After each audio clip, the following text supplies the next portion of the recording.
Hey guys, Mapletail here. Today I wanted to do a bit of fan art for Pokémon and talk about my recent shiny hunting adventures. Let's get into it. So I've been playing a lot of Pokémon the past month. I got Pokémon Violet for Christmas, and while it is the technical mess I was expecting, and despite its wide range of character customization does not let you have orange hair, it's still a lot of fun. And I did what I always do when I start a new Pokémon game: extensively research any new shiny hunting methods, and get looking. If you're not familiar, shinies are very rare Pokémon with alternate color palettes that sparkle when you use them in battle. The current odds of finding one randomly in the wild are 1 in 4,096. There are many ways to increase those odds, but yikes. I've averaged finding about 1 per generation through random full odds encounters, and that's with me trying very hard to find them. And I bred and caught 3 in Pokémon X, my first Pokémon game, when I was the most fixated on finding them. Then I played Legends Arceus, where the shiny odds could be dramatically increased using a couple of methods, and where I've caught 30 shiny Pokémon. Quite the jump from 0 to 3 in the past. So starting Violet, I was hoping for comparable odds.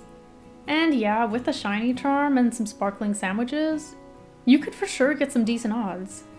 Unfortunately, both those things are pretty post-game, and I'm impatient and want to use shinies to play through the story.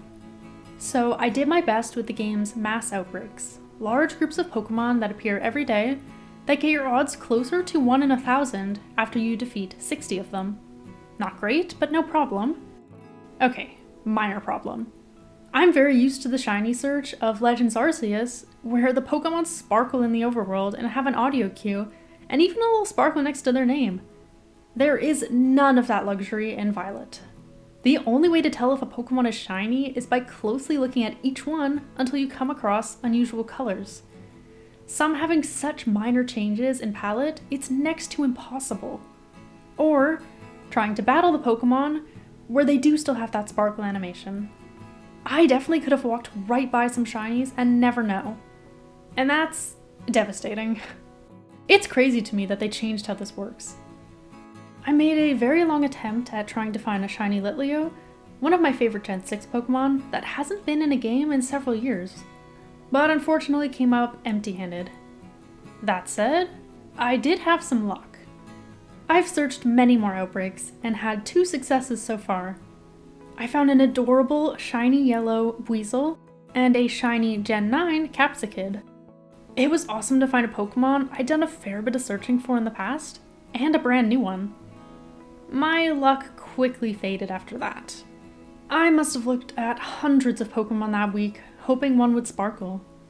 I did get exceedingly lucky when I found a shiny Spidops at full odds while exploring, but I didn't totally dull the disappointment of failing to find a shiny Vaporeon after several hours of looking just before. In my frustration, I did a couple things. The first being, I had my brother ask his boyfriend and their friends if anyone had a non-English Ditto to spare. For breeding shinies, you want a Pokemon, preferably Ditto, who can breed with anyone, traded from a game in a different language. Using this method gets your shiny odds roughly 1 in 600. Not bad. Though when I bred my shiny Absol in X, my only success with this method, it took countless hours and around 800 eggs if memory serves. So I was nervous to say the least. But luckily, someone was willing to catch me a Ditto from Spain, and I gave them one from my own game in return. The second thing I did was take a break from Violet and return to Legends Arceus. Look, I missed those amazing shiny odds and needed cheering up, and figured maybe I could catch something worth transferring to my Violet team. This is where I caught 10 of those 30 shinies I mentioned earlier. A fair bit better than the 3 I found in Violet. Not to mention, Legends Arceus runs like a dream in comparison, and lets me have orange hair, and change my shirt, and throw Pokeballs without a battle, as Pokemon should.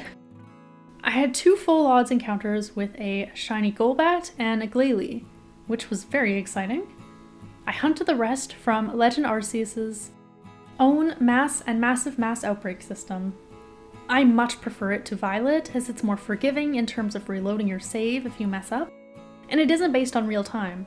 You can see as many as you want per day, and you don't have to fight 60 Pokemon for 1 in 1,000-ish odds. You can get between 1 in 315 and 1 in 158 just for showing up, and as good as 1 in 128 if you perfect a given Pokemon's Pokedex entry and get the Shiny Charm for completing the Pokedex entirely.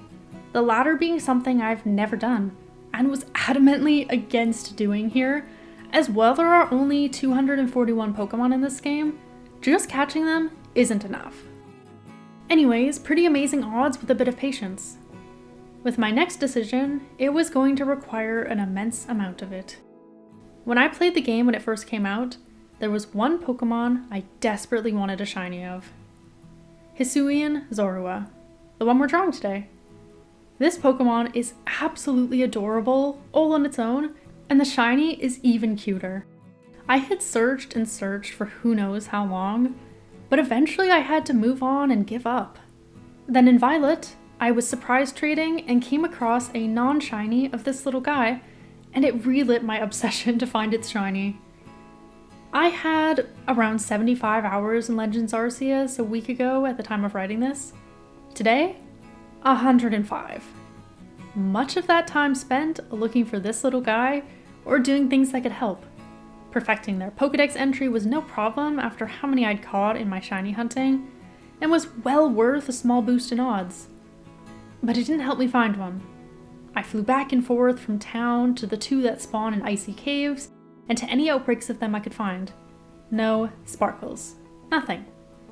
It was discouraging to say the least. I found so many shiny Shinx in this game that I traded one away, something I'd normally never do.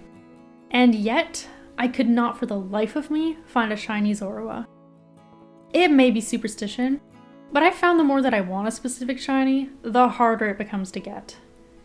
I tried all sorts of mental strategies that I knew wouldn't really make a difference, like pretending I was just having a casual look around for one, or not even really looking at all. It could not have been less casual. It got to the point where I reconsidered a past choice. After all, there was only one more way to increase my odds. Was an extra couple of rolls of the dice worth doing something a bit crazy? No, probably not. Was I going to do it anyways? After all this searching, you bet I was. Anything to switch things up at this point.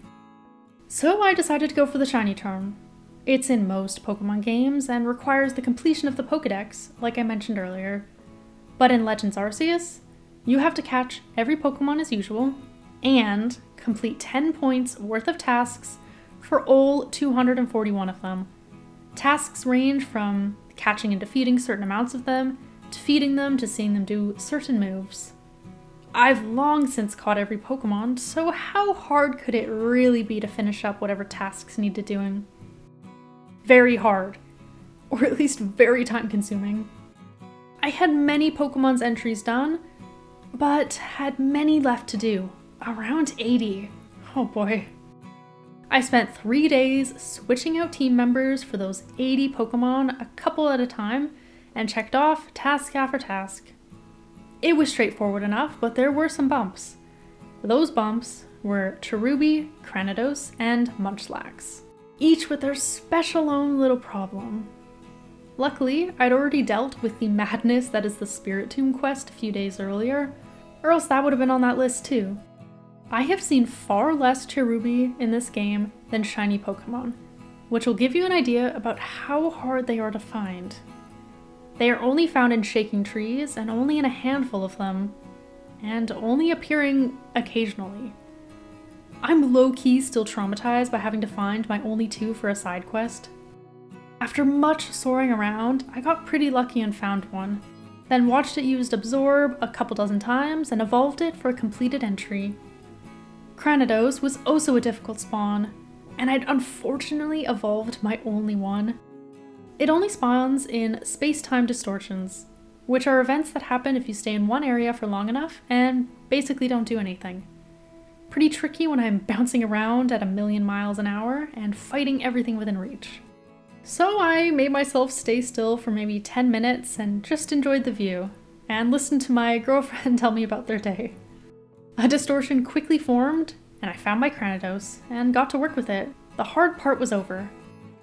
Last, Munchlax. It's not overly rare, but it does have a challenging set of tasks, mostly involving catching them, and I could not freaking find any. I managed to get its entry 90% done by having it use rest around 20 times, but the only other task I could complete without finding a new one was evolving it. And of course it's a friendship evolution. It took a hot minute, but I managed to get them to like me enough to evolve. 241 entries complete. I'd done it. But when I went to hand it in, I was surprised to see no special dialogue and no shiny charm. So I did a little Google. Oh, there are not 241 Pokemon. There are 242. I'd forgotten the Pokemon in the title of the game. Arceus himself. A final post-game boss, but no worries. After 100 hours, I had a team of level 100s. A fight would be a piece of cake. Or it would have been, if I hadn't also forgotten how boss fights work in this game. It wouldn't be my team fighting Arceus, it would be me. And I was no level 100. I gave it my best shot, but I couldn't even get their health down 25% for a save point. Had I just wasted days on this shiny charm quest for a decimal point or two of chance that I now couldn't quite reach? Thankfully, no. I discovered a shop to boost my player character's survivability and carefully dodged my way to victory. And just catching Arceus was enough to complete their dex entry. What a way to end that quest. I received my very first shiny charm and returned to the hunt with ever so slightly better odds and a spring in my step. I found a shiny Oshawott pretty soon after, which was really encouraging. But then the grind returned, and I saw no more sparkles for the next hours. I wasn't about to give up after all that, though. The next day, I kept looking, and then there he was. I could have screamed. But I hadn't just found a shiny Zorua. I had found an alpha shiny Zorua.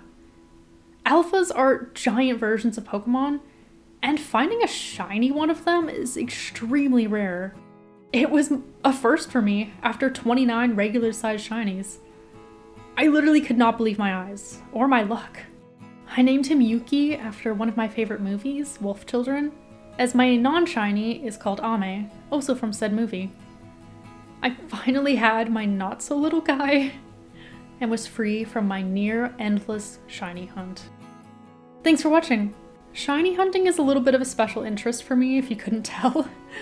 So it was very fun to get to talk a bit about it. Okay, a lot about it. I low-key want to shiny hunt a second Zorua to evolve. My alpha is too cute, I can't evolve it. Or try to breed one for my Violet team. I perfected the Zoroark dex entry just in case, and I still have that Ditto waiting for me, so we'll see. Well, that's what I had written here. I actually did end up going and looking for a second shiny Zorua, and after a couple days, I found one. I named them Hana, from the same movie I mentioned earlier, and I transferred them right to Violet, so I could use them on my team. I'll definitely be back to Legends Arceus for more shiny hunting, but it's time to give Violet another look. I hope you enjoyed this little Pokemon story time, and I'll see you next Thursday.